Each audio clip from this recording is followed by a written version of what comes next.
Greetings, ladies and gents, and welcome to this latest edition of Tales from Outer Space, where I take stories from across the internet and read them for your entertainment. This particular story is called Are You Really That Bad at Naval Warfare, or Are Humans Just That Good? Written by Going Over That Cliff. Sir, the basilisk is going down, exclaimed a terrified lieutenant, pointing to a nearby ship being engulfed in flames and torn apart by explosions. Hearing the news, the captain stopped shouting orders to his panicked subordinates and fell into a deep contemplative silence. Frantically looking around, his gaze lands on a young and inexperienced rear admiral that was nervously hiding behind a wall of displays. "Sir, the flagship and the admiral have been lost in action. You are now in command. What are your orders?" said the old captain with an undertone of disgust and contempt, as the divine male in front of him barely reached adulthood and got to that position simply because he was the son of some big shot. The bridge was dead quiet. Everyone was eagerly waiting for orders, staring right into the young officer's soul as bright flashes of explosions went off all around the scattered and confused formation of ships. Despite being promoted exclusively through nepotism, the young Derivian was well educated in military matters and had a great respect and appreciation for the traditions of history of his people. After some agonizing moments of silent thoughts, T started issuing orders to the remaining operational ships, trying to prevent a total disaster.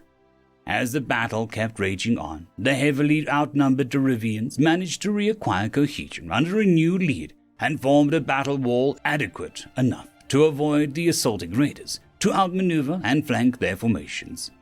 The fleet was barely holding their enemy at bay. The rear admiral and the rest of the command staff knew that it was only a matter of time before the battle turned into one-sided massacre. Having lost almost all the screening ships after hours and hours of fighting, most of the remaining hulls in fighting condition were capital ships, and they were at serious risk of being overwhelmed by the sheer numbers and waves of starfighters. In this moment of desperation, to save the life of his subordinates and avoid a galaxy-wide shame of his species, the rear admiral suggested something quite unbefitting of a true Derivian officer. "Should we call for help?" Hearing this outrageous proposal, the enraged captain proclaimed that he would rather go down with his ship than survive and be forced to bow down to his saviors. After some back-and-forth discussions about honor, loyalty, and the value of life, the rear admiral, who was up until now very respectful of his more experienced officer, decided to pull rank on him and ordered him to send out a distress signal to all nearby allies. "Sir, this is not only extremely shameful, but it's dishonorable. But it will seriously impact our already precarious diplomatic position. We run the risk of becoming a laughingstock of the coalition." "That's enough, Captain. There's no honor in the preventable death. The fact that we have been in this fight for as long with the forces that we have is already a great sign of military prowess, of which everyone here should be proud of. If we make it back, not only will we be covered in medals, but we will be on par with the other coalition members." "Not sure about that last part, sir. We are getting decimated by a third-rate empire here. Comparing us to the Chaldeans or the Ryolgians is just a bit of a stretch, if I'm being honest. Not to talk about," tried to say the captain, as he was cut off by a large explosion rocking the ship. As lights were flickering and sparks were lighting up the control panels, one of the officers shouted something amidst the chaos. "Message from the Coalition Joint Command, sir.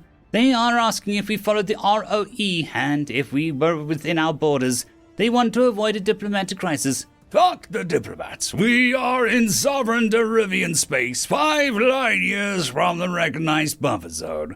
We are fighting to protect our domain from the Jerkians," angrily shouted the captain, having somehow forgotten all the speeches about honor after violently banging his head after a missile impact. Even more unfortunate for them, another hit completely tore off the ship's main mast, leaving them without a long-range comms as they were just about to send a reply. Crippled and in complete disarray, the Sky Serpent was forced to back away and take cover in the rear of the already battered formation. As the battle kept going, the center started to lose cohesion, and the flanks were on the brink of being overrun. Derivian losses were piled up, and there was a serious possibility of an uncoordinated rout. It was then that a single ship exited from hyperspace in the rear of the formation. Detecting her with her little sensors remained operational, the rear admiral's ship hurried up to identify the unknown vessel. This is the Sky Serpent of the Sturivian Stargoing Fleet. Identify yourself. After some agonizing seconds of silence, a mysterious vessel sent a reply from the void of space that somehow both reassured and upset the old captain. This is C-309, a frigate of the human astral navy. We detected your distress signal and were sent by Coalition Joint Command to confirm your status. Hearing that the ones who came to save them were humans, the captain let out a grumble with a clearly upset facial expression. Noticing his behavior, the rear admiral asked him about it. Somewhat fearful these humans would not be enough to turn the tides of the battle. No, sir, it is quite the contrary. I was there when the human ships arrived over Taraka. Oh well, you'll see. We will be laughed at by those Terrans for at least 3 generations. Turning towards the communication officers, the captain ordered to briefly describe the situation to the newcomers, adding that an extensive report would only be a waste of time. C-309, situation is critical. Over 250 enemy vessels, including 38 battleships and 17 carriers. Our own forces have been reduced by 45% effectiveness, with virtually every unit having suffered damages. We are unable to maintain formation. A bit confused and skeptical, the young admiral asked his subordinate to elaborate, only to be interrupted by the Terran reply. Understood. We were sailing with the elements from the 34th Heavy Cruiser Squadron and the 110th Escort Squadron. We are the only coalition naval units within fast jump range to the current coordinates. We will assist you as best as possible. What? We are doomed. How did you even think of coming to help us with so few vessels? C-309, I request that you leave the premises. We do not need you to shed your blood as well, screamed into the microphone the rear admiral, wanting to preserve at least his honor as a commander. We appreciate your concern, sir, but we are under direct orders from Grand Admiral Wyrene, commander of the 3rd Starfleet. We'll fight alongside you, as allies are meant to. Moved by the apparent loyalty and devotion to the cause, the young officer shedded a tear and was ready to die with these humans he just met. As he was drying his cheeks, he noticed how the old captain had a rather indifferent expression, as if there was nothing to worry about, as if they weren't about to go down guns blazing. Looking around, he realized all the senior officers had the same attitude, indifferent but relieved, a bit annoyed even. Fearing his men finally lost it because of the stress, he dared ask what was going on in their minds. Oh, nothing, sir. Just thinking of what I could have for dinner. Actually, I should tell the cook to start preparing the meals. This is going to be over quickly. The rear admiral was about to give up on everything and accept his fate when the humans sent one last message. We might have the equivalent of 4 cruisers and a tugboat on hand, but we'll give them more hell. As they were reading the message in disbelief, the Derivian crew watched from the bridge as a large ship flew past them and headed straight for the enemy wall of cannons and missiles. After dodging the damaged vessels and plowing through the wrecks and debris, the human frigate increased their already impressive speed to a ludicrous battle speed that was pretty much twice that of any Derivian vessel. Looking at the angular jet-black ship, her silhouette was almost indistinguishable by the naked eye, as the deep space camouflage made her blend perfectly with the background emptiness of interplanetary void. Only exceptions were her massive, glowing thrusters, whose nozzles were contracting and focusing, swiftly vectoring and changing the ship's angle of attack to let the sleek hull effortlessly glide around the less fortunate chunks of steel. Is that a frigate? It's the size of one of our heavy cruisers, and how is it so agile and so fast? And what are their intentions? Are they crazy? Never seen humans in action, huh? Well, it's clear that you have no experience fighting without coalition allies. Take a seat. We are just a sideshow now. As soon as the human ship rushed out on the field of debris and the wrecks that once were proud vessels, dozens of Jerkin vessels aimed their barrels and remaining missiles at the bold frigate rapidly approaching. Soon enough, the fearless warship could be seen avoiding the slow plasma bolts, executing a mesmerizing mechanical dance, as control surfaces and side thrusters were put to use to their full extent. The moment the missiles were launched against her from the alloy belly of the C-309, numerous lines of hatches opened one after the other to unleash their own missiles to intercept the incoming ones. The empty area separating the two formations was once again filled with rays of light and sentient needles of death after the previous lull in the fight. The humans' autocannons and close-in defense systems started tearing through the void, filling the cold emptiness of space with a bright yellow and hot tracer rounds, as the barrage of missiles was simply too large to be fully intercepted by the few they had. To avoid being hit, the ship's hardware and crew had to sustain even harsher and more demanding evasive maneuvers. Heavy flares, chaff, and optional countermeasures were deployed as the frigate pushed to flanking speed while performing an aileron roll, leaving behind a spiral trail of bright lights and particles extending through space like a comet swept by solar winds. What is this? What are they even doing? Asked the young Derivian in disbelief. They are showing off. Having evaded or tanked the horde of missiles, the human ship was now at the same distance from the two fleets, still dodging the odd plasma bolts. A spherical object was ejected from the ship's superstructure, roughly the size of Sisyphus's boulder. As soon as the strange contraption was set free, C-309 quickly turned around and performed an emergency jump, disappearing from the battle. After a few seconds of laying there and doing nothing, the mysterious sphere emitted a series of extremely bright lights, seemingly scanning its vicinity. Looking at the sensors, one would have noticed that this thing was also emitting an electromagnetic pulses and listening to the gravitational waves. What now?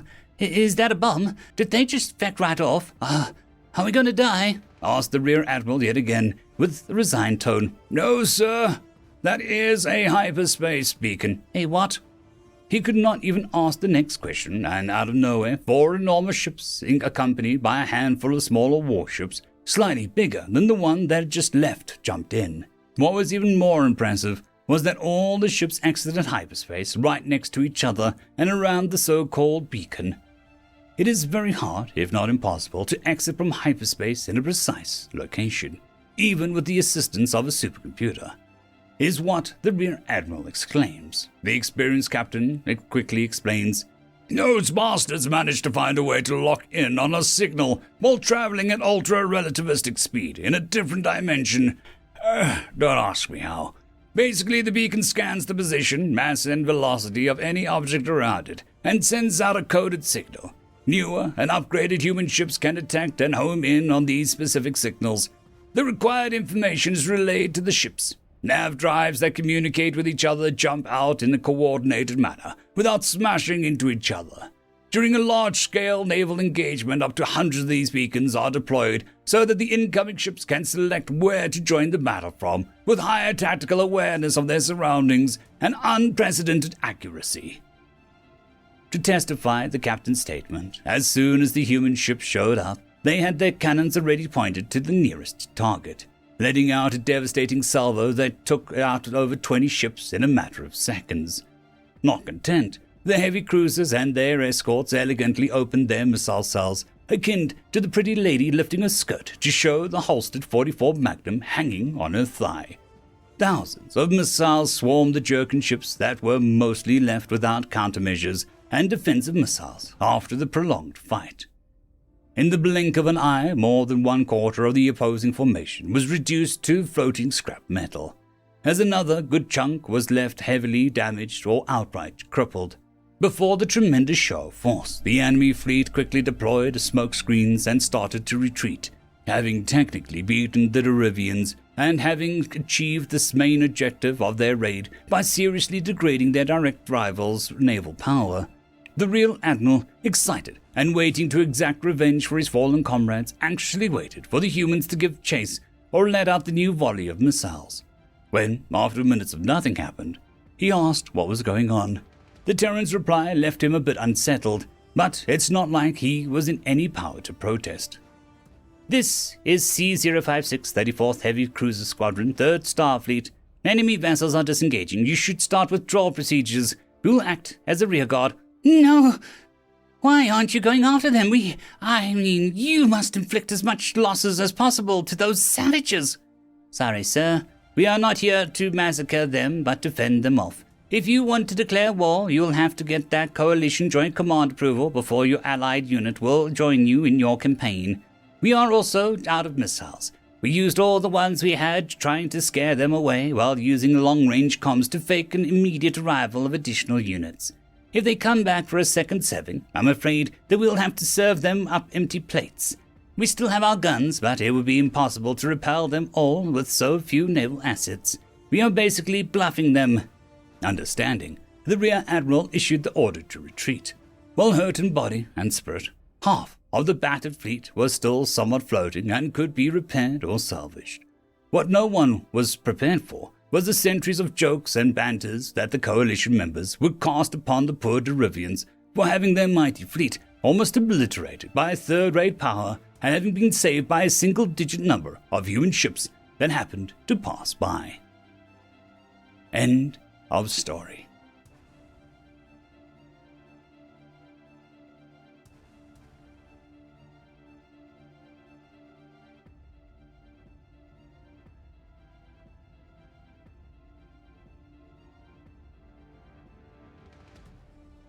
There is a new legend on the horizon. Blueberry Cat has taken the T6 Patreon spot. Thank you very much, and I'm sure that I speak for everyone when I say that.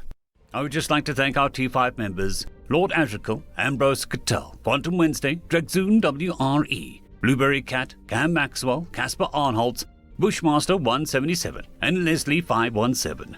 Thank you very much.